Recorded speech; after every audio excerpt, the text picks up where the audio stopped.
하나님의 말씀은 에스겔 24장 15절에서 27절입니다. 여호와의 말씀이 또 내게 임하여 이르시되 인자야 내가 내 눈에 기뻐하는 것을 한번 쳐서 빼앗으리니 너는 슬퍼하거나 울거나 눈물을 흘리거나 하지 말며 죽은 자들을 위하여 슬퍼하지 말고 조용히 탄식하며 수건으로 머리를 동이고 발에 신을 신고 입술을 가리지 말고 사람이 초상집에서 먹는 음식물을 먹지 말라 하신지라. 내가 아침에 백성에게 말하였더니 저녁에 내 아내가 죽었으므로 아침에 내가 받은 명령대로 행하매 백성이 내게 이르되 내가 행하는 이 일이 우리와 무슨 상관이 있는지 너는 우리에게 말하지 아니하겠느냐 하므로 내가 그들에게 대답하기를 여호와의 말씀이 내게 임하여 이르시되 너는 이스라엘 족속에게 이르기를 주 여호와의 말씀에 내 성소는 너희 세력의 영광이요 너희 눈의 기쁨이요 너희 마음의 아낌이 되거니와 내가 더럽힐 것이며 너희의 버려둔 자녀를 칼에 엎드러지게 할지라. 너희가 에스겔이 행한 바와 같이 행하여 입술을 가리지 아니하며 사람의 음식물을 먹지 아니하며 수건으로 머리를 동인 채 발에 신을 신은 채로 두고 슬퍼하지도 아니하며 울지도 아니하되 죄악 중에 패망하여 피차 바라보고 탄식하리라. 이같이 에스겔이 너희에게 표징이 되리니 그가 행한 대로 너희가 다 행할지라. 이 일이 이루어지면 내가 주 여호와인 줄을 너희가 알리라 하라 하셨느니라. 인자야 내가 그 힘과 그 즐거워하는 영광과 그 눈이 기뻐하는 것과 그 마음이 간절하게 생각하는 자녀를 데려가는 날 곧 그날에 도피한 자가 내게 나와서 내 귀에 그 일을 들려주지 아니하겠느냐. 그날에 내 입이 열려서 도피한 자에게 말하고 다시는 잠잠하지 아니하리라. 이같이 너는 그들에게 표징이 되고 그들은 내가 여호와인 줄 알리라. 오늘 우리에게 주신 하나님 말씀입니다. 성도 여러분, 오늘도 이 아침 하나님이 주신 생명의 날인 줄로 믿습니다. 오늘도 건강하고 평안하게 또 행복하게 말씀 안에서 살아가는 복된 믿음의 성도들이 되시기를 축원합니다. 여러분 여기 15절 이하는요 조금 슬픈 소식이에요. 계속해서 멸망의 소식, 심판의 소식 주어지니까 늘 슬픈 소식이지만 에스겔 선지자 개인에게도 정말 말로 다 할 수 없는 그런 슬픔의 소식이 왔습니다. 어떤 소식이냐면 에스겔 아내가 갑작스럽게 죽는 소식이에요. 아마 에스겔 선지자는 그 아내를 매우 사랑했던 모양입니다. 그래서 16절에 보면 인자야 내가 내 눈에 기뻐하는 것을 한 번 쳐서 빼앗으리니 그렇게 말씀했죠. 에스겔 선지자가 매우 기뻐하는 것을 한 번 쳐서 빼앗는다고 했는데 그 하나님이 한 번 쳐서 빼앗는 게 무엇이 되냐면 18절 말씀을 보세요. 내가 아침에 백성에게 말하였더니 저녁에 이제 아침에 말씀을 받았는데 바로 그날 저녁에 내 아내가 죽었으므로 아침에 내가 받은 명령대로 행하매 그렇게 말씀하지요. 왜 하나님이 에스겔 선지자 그렇잖아도 심령이 곤고하고 힘든데 이런 아픔을 주셨을까요? 에스겔 선지자 아내의 죽음을 통해서 하나님은 그렇게 사랑하는 예루살렘, 그렇게 사랑하는 유다 민족이 멸망할 것을 예언하시는 겁니다. 선지자에게 고통을 주셨는데 장이 끊어지는 단장이라고 그러죠.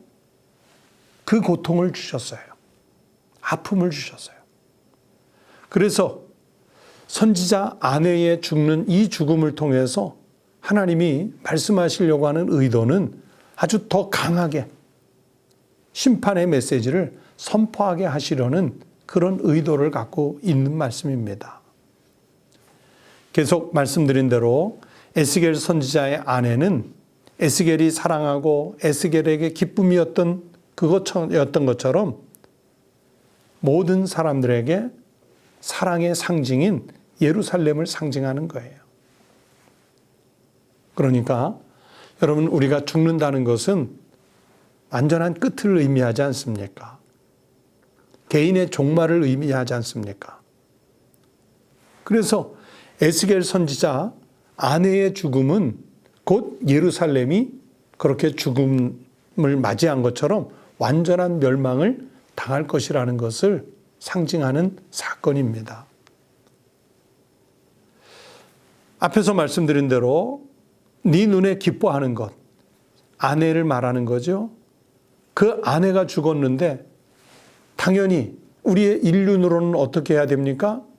슬퍼하고 울고 눈물을 흘려야 되는데 16절에 보면 그렇게 하지 말라고 그러셨어요. 17절에 죽은 자들을 위해 슬퍼하지 말고 조용히 탄식만 하고 수건으로 머리를 동이고 발에 신을 신고 입술을 가리지 말고 심지어는 사람이 초상집에서 먹는 음식조차도 먹지 말라고 그렇게 말씀하셨어요. 여러분, 아내가 죽었는데 정말 사랑하는, 그래서 나의 기쁨이었던 사람이 죽었는데 어떻게 슬퍼하지 않고 어떻게 안 울 수 있고 어떻게 눈물을 흘리지 않을 수 있겠습니까? 그런데 그렇게 하지 말래요. 왜 우리 하나님은 그렇게 비정하게 이런 말씀을 하셨을까요? 왜 그랬을까요? 저는 이 말씀을 읽으면서 저 혼자 한 단어를 떠올려 봤습니다. 망연자실. 너무 큰 충격을 받아서 눈물도 나지 않고 또 말도 나오지 않고 정말 허탈해서 주저앉아 있는 그런 비통한 심령의 상태, 망연자실 아닙니까? 저는 그 단어가 떠오르더라고요. 에스겔 선지자 가정의 이런 일을 통해서 미래에 닥칠 너무 큰 충격은 곧 망연자실하는 그런 사건이 될 것이라는 것을 말씀하시는 거예요. 여러분, 멸망하기 직전에 유다 백성들은요, 예루살렘이 얼마나 견고한 성인지 확신을 하고 살았어요. 예레미야서를 말씀할 때 반복해서, 정말 많이 반복해서 말씀드렸죠. 예루살렘 성은요, 그 성이 있는 예루살렘 자체가 천혜의 요새입니다. 해발 800m가 넘는 아주 급경사를 이루는 그런 지형이기 때문에 어느 나라가 쉽게 막강한 군사를 가지고 공략해와도 쉽게 정복할 수 있는 곳이 아니에요. 바벨론 같은 그런 막강한 군대가 수년씩 걸려서 무려 3차례 공격해서 겨우 정복했고요. 그 전에 바벨론보다 더 막강했던 느부갓네살도요,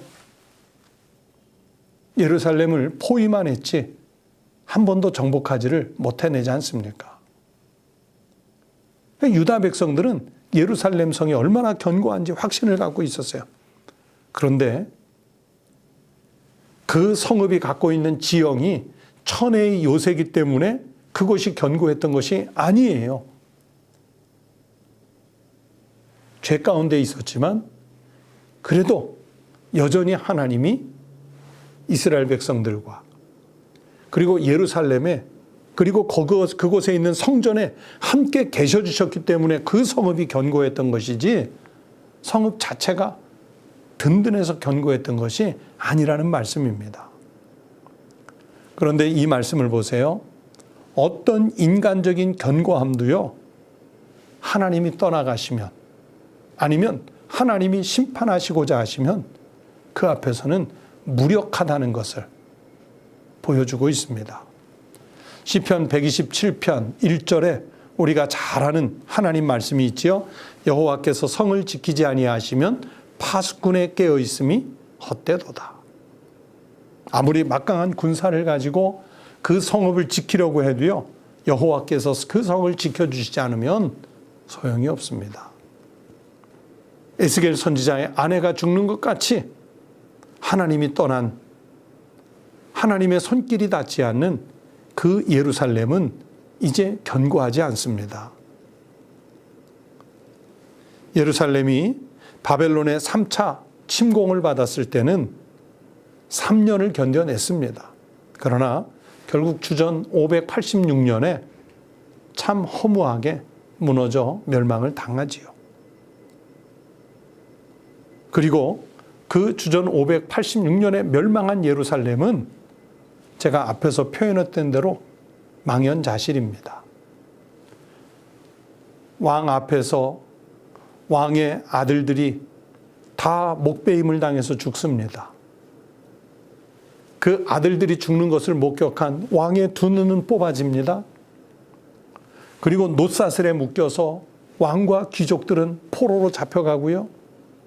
그러면서 왕궁과 귀족들의 그 집의 담은 허물어지고 또 모든 가옥은 불에 타서 소실이 됩니다. 망연자실이지요. 그런 상황이 되면 눈물도 나오지 않습니다. 슬퍼할 수도 없어요. 초상집에서 먹는 음식을 어찌 먹을 수 있겠습니까? 에스겔 선지자가 그런 일이 닥치기 수년 전에 이 예언을 하는 거예요. 아내까지 죽는 그 고통 속에서 이 예언을 하는 것입니다. 성도 여러분, 우리가 아무리 좋은 외형적 조건을 갖고서 안심하고 평안하고 행복하게 사는 것 같아도요, 하나님께서 심판하시려고 하면 하나님 보시기에 다 무용지물이 되고 맙니다. 우리가 그리스도인이라는 이름을, 거룩한 이름을 받았습니다.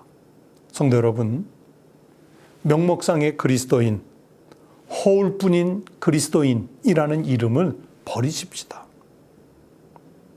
대신에 하나님 앞에서 부끄럽지 않은 진실하고 신실한 믿음을 지키십시다. 분명히 하나님의 심판의 때는 옵니다. 그걸 믿고 살아야 됩니다. 이 세계를 당혹하게 만드는 코로나19 바이러스 전염병 앞에서도 속수무책인, 정말 우리의 한계성을 노출할 수밖에 없는 그런 인간의 연약함을 우리가 1년여 목격하고 있지 않습니까? 그런데 하물며 하나님께서 더 큰 심판으로 우리에게 내려오실 때 우리가 무슨 재간으로 이겨낼 수 있겠어요? 그렇다면 그 심판의 때를 극복해낼 수 있는 것은 다름 아니라 믿음을 지키고 하나님 앞에서 부끄럽지 않은 삶을 살고 세상에서는 모든 사람들에게 하나님의 백성다운 이름을 진실하고 신실하게 펼치며 살아가는 그 길인 줄로 믿습니다. 오늘 하루 어떤 삶을 사시겠습니까? 성도 여러분, 남은 생을 어떤 삶으로 사시겠습니까? 하나님 편에서는 삶을 살아가는 우리 모든 믿음의 성도들이 되시기를 주의 이름으로 축원합니다. 기도하십시다. 하나님 아버지, 감사합니다. 정말로 감사한 것은 우리 같은 죄인이 영원히 죽을 죄인의 반열에 속하지 않고 믿음의 주요 또 온전하게 하시는 이이신 우리 주님 예수 그리스도, 대제사장이신 예수 그리스도를 바라봄으로 생명을 얻을 수 있는 길을 열어주셔서 감사를 드립니다. 우리가 그리스도인이라는 이름을 받았으나, 하나님의 백성이라 하는 거룩한 이름을 받았으나 여전히 하나님 앞에서 부끄러운 삶을 살고 있는 것은 아닌지 돌아보게 하여 주시옵시고, 하나님께서 나의 가장 기뻐하는 것을 쳐서 빼앗아 가시기 전에 우리는 하나님께 시선과 관심과 모든 삶의 초점과 방향을 맞추고 살아가는 거룩한 백성들이 되게 하여 주시옵소서. 세상은 자꾸 우리를 미혹해서 하나님 없이 살아도 된다고 유혹하겠지만 하나님 없는 자의 삶이 얼마나 허무하고 약한 것인지, 너무도 쉽게 무너지는 것인지 빨리 깨닫고 하나님과 더불어 살아가는 거룩한 성도의 삶을 회복하게 하여 주시옵소서. 하나님, 코로나19 바이러스가 속히 종식되게 하시고 하나님 앞에 예배하는 백성들의 예배가 회복될 수 있게 하시고 경제와 또 사람들의 관계와 살아가는 모든 삶의 터전들이 속히 회복되는 그런 축복이 일어나게 하여 주시옵소서. 오늘 하루의 일과도 하나님이 지켜주시기를 바라옵고 원하오며 예수님의 이름으로 기도드리옵나이다. 아멘. 함께 기도하실 제목을 나누겠습니다.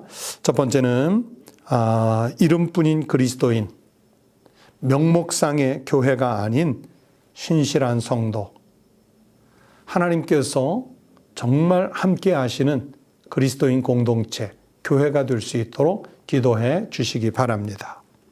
또 두 번째는 우리 청북교회와 한국교회가 이 사회와 시대의 영적 파수꾼을 제대로 감당할 수 있게 해달라고 기도하십시다. 세 번째는 우리 가정과 가족들을 안전하게 지키시고 특별히 하나님의 심판의 때, 마지막 때가 왔을 때 내 사랑하는 이들의 영혼이 반드시 구원을 받을 수 있도록 위해서 기도하십시다. 이 시간 다 함께 기도하겠습니다.